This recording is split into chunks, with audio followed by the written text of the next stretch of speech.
বন্ধুসকল সাইন্টিফিক পদ্ধতিৰে কিদৰে মৎস্য পুনৰ উৎপাদন কৰা হয় ইয়াক আমি আজি চাম। ডাঙৰ মাছবোৰ ব্ৰিডাৰত ৰাখি ইনজেক্ট কৰি কিদৰে ডিম প্ৰস্তুত কৰা হয় আৰু ডিমবোৰ হেচিং কৰি পুখুৰীত মেলিব পৰাকৈ কিদৰে পুনৰ তৈয়াৰ কৰা হয় ইয়াক মই দেখুৱাম। আপোনালোকে সম্পূৰ্ণ ভিডিঅ'টো চাই থাকক। ইয়াত যদিও খৰচৰ পৰিমাণ বহুত, লাভো যথেষ্ট পৰিমাণে হয়। কাৰেণ্টৰ বেছি প্ৰয়োজন নাই, কিন্তু পুখুৰী থকাটো অতি জৰুৰী। বন্ধুসকল ভিডিঅ'টো লাষ্টলৈকে চাই থাকক। মই সকলোবোৰ প্ৰচেছ, প্ৰফিট আৰু ইয়াতে হোৱা খৰচবোৰ দেখুৱাই যাম। আৰু যদি মাছ পোনা ল'ব বিচাৰে আপোনালোকে ভিডিঅ'ত দিয়া নাম্বাৰত যোগাযোগ কৰক। তেন্তে বলক ভিডিঅ'টো আমি আৰম্ভ কৰোঁ। বৰ্তমান আমি আছোঁ দাদা দেৱচাহাৰীৰ হেচেৰীত। আমি দাদাৰ লগত কথা পাতিম, জানিব বিচাৰিম ইয়াৰ বিষয়ে। দাদা নমস্কাৰ। আচ্ছা, গোটেই প্ৰচেছটো জনাৰ আগতে আমি দাদাৰ তাত কেইটামান কুৱেশ্যন সুধিব বিচাৰিছোঁ। দাদা আপোনাৰ ইয়াতে কি কি মাছ পোৱা যায় বৰ্তমান? মাছৰ পোনা ৰৌ, মিৰিকা, ভকুৱা, চিলভাৰ আৰু ভাঙন, এইকেইটা মাছ পোৱা যায়। আচ্ছা, দাদাই আপুনি নিজে ইয়াতে ষ্টক কৰে গোটেইবোৰ মাছ? ষ্টক মানে মাছ পোনা পুখুৰী আছে, পুখুৰীৰ পৰা আমাৰ ডাঙৰ মাছবিলাক উঠাওঁ, কণী থকা যিবিলাক মাছ সেইবিলাক উঠাই কিনে হেৰি কৰি ব্ৰিডিং কৰোঁ, ইনজেকশ্যন কৰি কিনে ব্ৰিডিঙত দি দিওঁ, ব্ৰিডিং পুলত দিওঁ।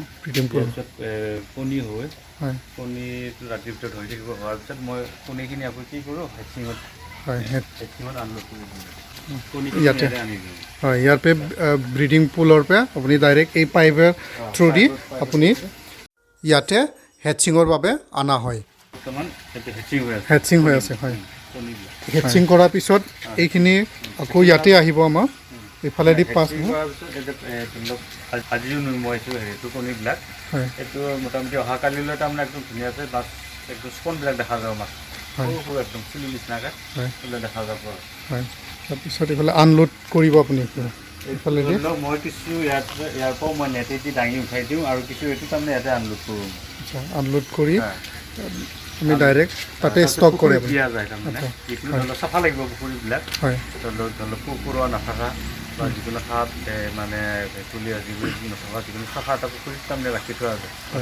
খাদ্য একদম লাইট খাদ্য দি কিনে মোটামুটি 10 দিন 15 দিন ৰখাৰ পিছত মাছ হৈ যায়, ফ্ৰাই হৈ যায়। মাছ পোনা বনাবৰ কাৰণে যিটো ব্ৰিডাৰ হয়, আপুনি ব্ৰিডাৰ নিজে ঘৰত ৰাখে এইটো? হয়, মই মাছ ব্ৰিডাৰবিলাক তাৰমানে মই নিজে ৰাখি থৈ দিওঁ। তাৰমানে ডাঙৰ যিবিলাক কণী হ'বলগীয়া, ধৰি লওক 2 বছৰীয়া 2.5 বছৰীয়া মাছবিলাক ৰাখি থৈ দিওঁ। সেইবিলাক মাছ তাৰমানে 2 বছৰ পিছত মোটামুটি 2.5 কেজি 2 কেজি 3 কেজি হয়, সেয়া মাছেদি মই ব্ৰিডিং কৰোঁ। ঠিক আছে, মানে সম্পূৰ্ণ আমাৰ লোকেল, সম্পূৰ্ণ লোকেল আৰু মেচিয়ৰ্ড হ'ব। মানে বাহিৰৰ পৰা অহাতকৈ বেছি ভাল হ'ব তাৰমানে আপোনাৰ ব্ৰিডাৰ।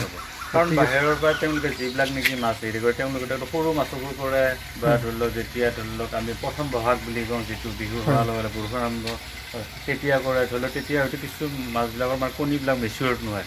মেচিয়ৰ্ড নহ'লে এইটো মানে ধৰি লওক কি এই যে আমি যি পয়া লগা হেৰি লগা বুলি তেনেকুৱা হ'ব চান্স থাকে তাৰমানে বেছি। সেইকাৰণে আমি পূৰা সম্পূৰ্ণ মেচিয়ৰ্ড হোৱাৰ পিছত কৰোঁ আৰু। হয়, ঠিকে আছে দাদা। পুখুৰী কেইবিঘামান আছে আপোনাৰ?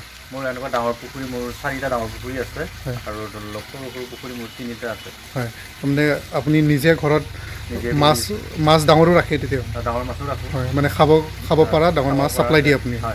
মুঠতে দাদাৰ তাত আপুনি ডাঙৰ মাছো পাব আৰু মাছ পোনাও পাব। আপুনি যদি পুখুৰীত যদি মেলিব বিচাৰিছে মাছ পোনাও পাব দাদাৰ তাত।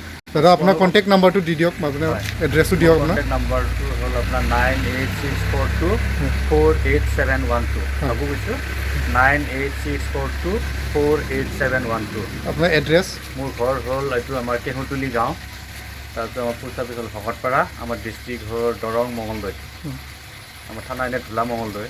আমি নিয়াৰ আপোনাৰ কলাইগাঁও ওচৰ হৈ আমাৰ পৰা এইফালে আপোনাৰ ৰামভৰি মঙলদৈ ওচৰ হ'ব, আৰু এইফালে টাংনি ৰাস্তা ওচৰ হয়, এইফালে ৰৌতা ওচৰ হয়। ওদালগুৰিও বহুত বিশেষ দূৰ নহয়, অলপ আছে, 24 কিলোমিটাৰ ৰাস্তা। ভকতপাৰা, ওদালগুৰি আৰু দৰং ডিষ্ট্ৰিক্ট দুইটাৰ মাজতে আছে। আৰু দাদা তাত উৎকৃষ্ট মানদণ্ডৰ মাছ পাব কম মানে ৰিজনেবল প্ৰাইচত দামটো বেছি নহয় আপোনাৰ তাত হয় ঠিক আছে দাদা আমি প্ৰচেছটো অকণমান চাম তো ইয়াৰ আগতে আপোনাক এই আইডিয়াখিনি ক'ৰ পৰা আহিলে দাদা আপুনি কেনেকৈ ভাবিলে আইডিয়াটো ধৰি লওক এইটো পুখুৰীবিলাক হয়তো তেতিয়া আমাৰ একদম ককা দুটা দিনৰ পৰা আমাৰ পুখুৰী আছিলে তেতিয়া আমি মাছ পোনাবিলাক হেৰিবিলাক আমি ধৰি লওক ক'ৰবাত ৰঙীয়া বা বাহিৰৰ পৰা অনা হৈছিল তেতিয়া আমি দেখিছিলোঁ তাৰমানে মাছবিলাক হেৰিবিলাক প্ৰথম অৱস্থাত ধৰি লওক কম মাছ থাকিলে তেতিয়া ডাঙৰ হৈছিল পিছৰ মাছবিলাক কিন্তু ডাঙৰ হোৱা নাছিল এই নোহোৱাৰ পিছত আমি বহুত চিন্তা চৰ্চা কৰি চালোঁ অটোত ঘূৰিলোঁ অলপ ট্ৰেইনিঙো কৰিলোঁ মই ট্ৰেইনিং লৈছে আপুনি হেৰিত মানে মঙলদৈ ফিচাৰী মেইন বিভাগ আছে তেওঁলোকে মোক যথেষ্টখিনি তাৰমানে অলপ সকাহ দিলে অলপ বুদ্ধি আইডিয়াখিনি দিলে দিয়াৰ পিছত সেইবিলাক অলপ চিন্তা চৰ্চা কৰি এতিয়া মই তাৰমানে যোৱা বছৰ মই নিজে হেৰি কৰিলোঁ তাৰ আগতো আমিতো নাই পুখুৰীতে হেৰি কৰিছিলোঁ খৰচ কিমানমান পৰিলে আপোনাৰ দাদা এইটো বনাওঁতে এতিয়া এইটো গভমেণ্টে মোক আধা হেৰি দিছে আৰু মই নিজৰ পৰা খৰচে টোটেল মোৰ তাৰমানে গোটেই হেচাৰীটো বনাওঁতে মোৰ 16 লাখমান টকা গৈছে